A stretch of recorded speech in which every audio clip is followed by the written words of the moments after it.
Hi పిల్లలు, welcome to tiny hearts corner.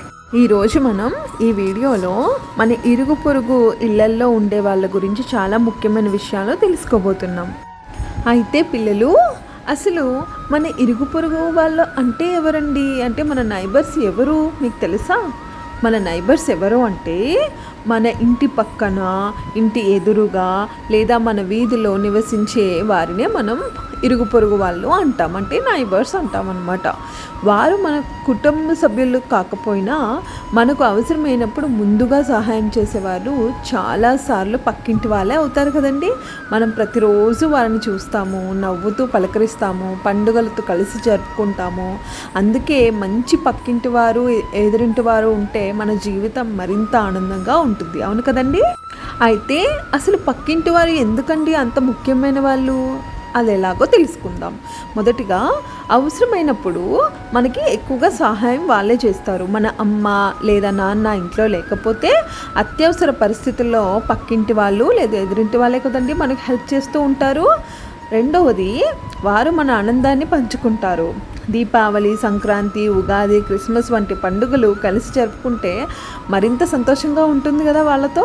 మూడవగా, మన పక్కింటి వారు, ఎదురింటి వారు మన పరిసరాలను సురక్షితంగా ఉంచడంలోనూ సహాయపడతారు. నాలుగవగా, వారు మనతో ప్రేమగా, గౌరవంగా ఉంటే మన కాలనీ మొత్తం ఒక పెద్ద కుటుంబంలా మారుతుంది, అంతే కదండి. ఇప్పుడు మన భారతీయ ఇతిహాసాల్లో కూడా ప్రేమ, సహాయం, గౌరవం గురించి ఎన్నో గొప్ప గొప్ప ఉదాహరణలు ఉన్నాయండి. వాటి గురించి కొన్ని ఉదాహరణలు తెలుసుకుందాం. ముందుగా శ్రీకృష్ణుడు, సుధాముడు గురించి. సుధాముడు చాలా పేదవాడండి. వాళ్ళ ఇంటి దగ్గరే, శ్రీకృష్ణుడి ఇంటి దగ్గరే ఉండే అతను.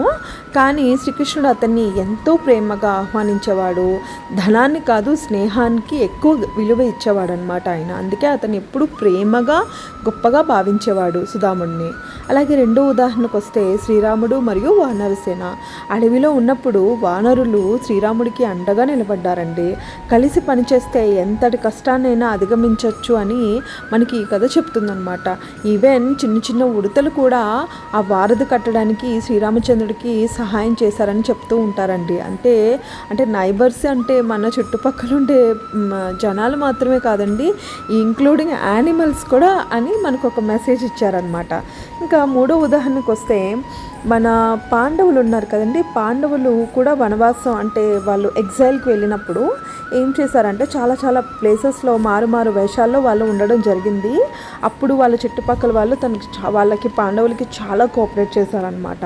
ఇంకా లాస్ట్ ఉదాహరణకు వస్తే మన కర్ణుడు అండి. మన కర్ణుడి విషయానికి వస్తే ఆయన అంగదేశ ప్రజలు ఆయనకి చాలా హెల్ప్ చేసేవారనమాట. అంటే ఆయన ఇరుగు పొరుగు. కర్ణుడు తన రాజ్యంలోని ప్రజలతో ఎంతో ప్రేమగా చూసుకునేవాడండి. వారికి సహాయం చేసేవాడు. అందుకే ప్రజలు కూడా అతనిని ఎంతో గౌరవించాడు.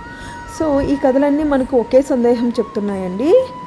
అది ఏంటి ఆ సందేశం అంటే, ప్రేమ, సహాయం, గౌరవం ఉన్న చోటే మంచి సమాజం ఏర్పడుతుంది అని. పిల్లలు, ఇప్పుడు మీరు కూడా మంచి పక్కింటి వారిగా ఎలా ఉండాలో కొన్ని టిప్స్ మనం తెలుసుకుందాం అన్నమాట. మొదటిగా, పిల్లలందరూ కూడా మన పక్కింటి వారితో చక్కగా మాట్లాడాలి, ఎప్పుడు నవ్వుతూ పలకరించాలన్నమాట. అయితే పెద్దవాళ్ళు ఎవరైనా ఉంటే ఖచ్చితంగా వాళ్ళకి గౌరవంతో, రెస్పెక్ట్ఫుల్గా మాట్లాడాలి.